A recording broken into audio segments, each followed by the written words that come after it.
finally, someone is putting the case very strongly, in this case for China to pay us reparations for the terrible damage they have inflicted upon the world this year after the outbreak of coronavirus. Put your case, because I love it.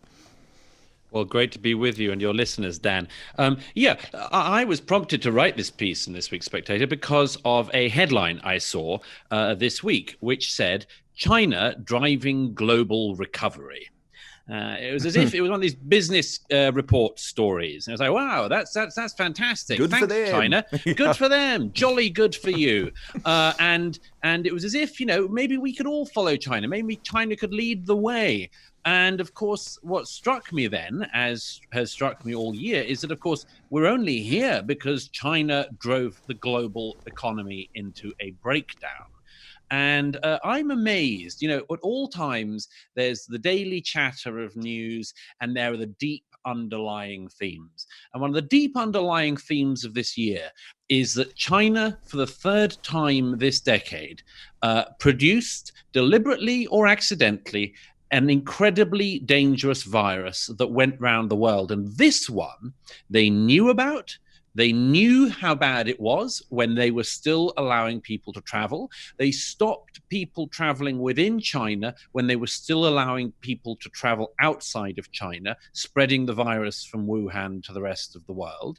The attempts and the claims that have been made, the requests that have been made by our allies like Australia, saying we would like an international inquiry into how this happened, have been responded to by the Chinese with threats against Australia, with threats against Australian trade and much more. So it's like it's a thing we're not allowed to talk about. We're meant to all now, and now we've all been, locked in our homes for the last year because of this, and we've got a bit of hope now on the horizon that we can actually meet our loved ones again in the near future. But all the time, it's as if we're just meant to forget the great global bully who, at best, accidentally destroyed our economies this year. And I'm just stunned by the way in which this has just fallen off the radar whilst we've been talking vaccines and everything else. We're criticizing the Communist Party. Exactly, that runs the country, immiserates the people, and is responsible, at the very least, for the cover-up of what we should have known a lot earlier about this virus. And, now we see that China is expected to grow by about 1.8% of GDP this year. But, last week, the Chancellor of the Exchequer in our country, Rishi Sunak, gave his spending review to the House of Commons. And what he revealed is not unusual, sadly, in the world today, but it's dire. We have the largest fall in output this year in the UK that we've seen in over 300 years.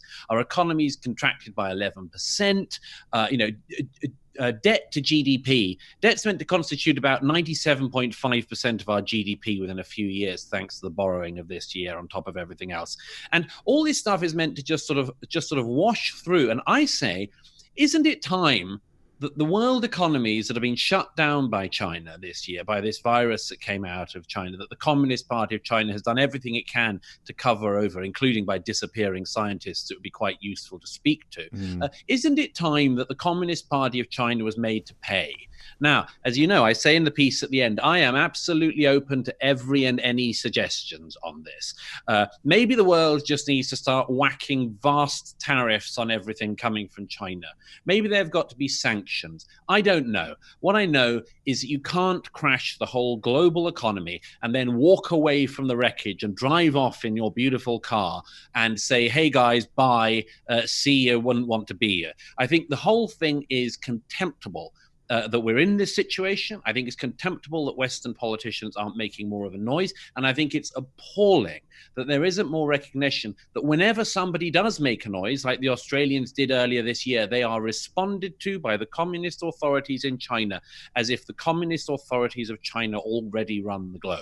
Completely. The way the Chinese Communist Party reacted to the Australian government was a threat, though, wasn't it? It was a shot across the bows. And we have seen a feeble response by the UK government, sadly, because they are scared of the economic power that China holds and the damage that the Chinese government could do to our economy.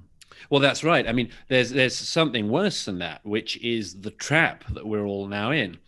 See, all of our economies are in this mess because we've all had to shut down this year. You can debate the nature of the shutdown in the UK, but basically we've all had to do the same thing, or at least every country has Mm. done something like the same thing.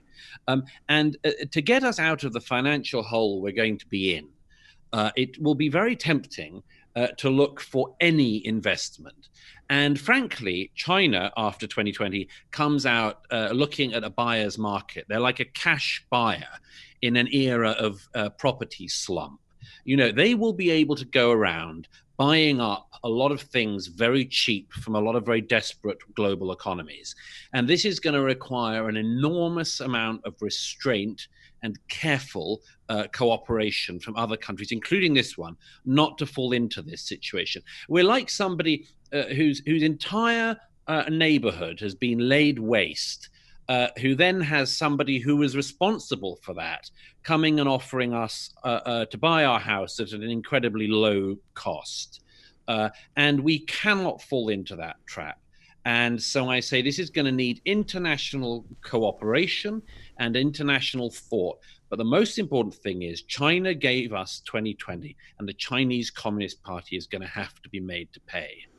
Just back to the economic question, Douglas. How can you explain the fact that China's economy has grown this year? So that we're down 11.2%, they're up 1.8%. How is that possible? Well, I think there are a lot of factors. There is one thing I should add, by the way, which is that anyone who's ever done business in China knows you can't trust any of the books you're shown. So this is an estimate that should come with a warning. But the fact is that because the authorities in China are, of course, completely authoritarian, they do a lot of things that no democratic government could do, including during the shutdowns. And I don't doubt, by the way, at all that the country is taking risks because of its authoritarian regime, which other countries wouldn't be able to take. It isn't a normal regime. We've got to remember, I mean, this is a regime which currently has an estimated 1 million Uyghur Muslims in something approximating concentration camps, basically, in their country. All this stuff is going on. It's the sort of things that the next generations will read about in history books. The big question, risks being, how did those people in 2020 put up with all of that, suffer all of that at a personal, at a national, at an international level? How did they suffer all of that and allow the regime that managed to allow it to happen to be the only one that walked away a winner? And of course, that then leads to the big question, which you also tackle in your column. And let me just read out a couple of lines from it, Douglas, and get you to elaborate.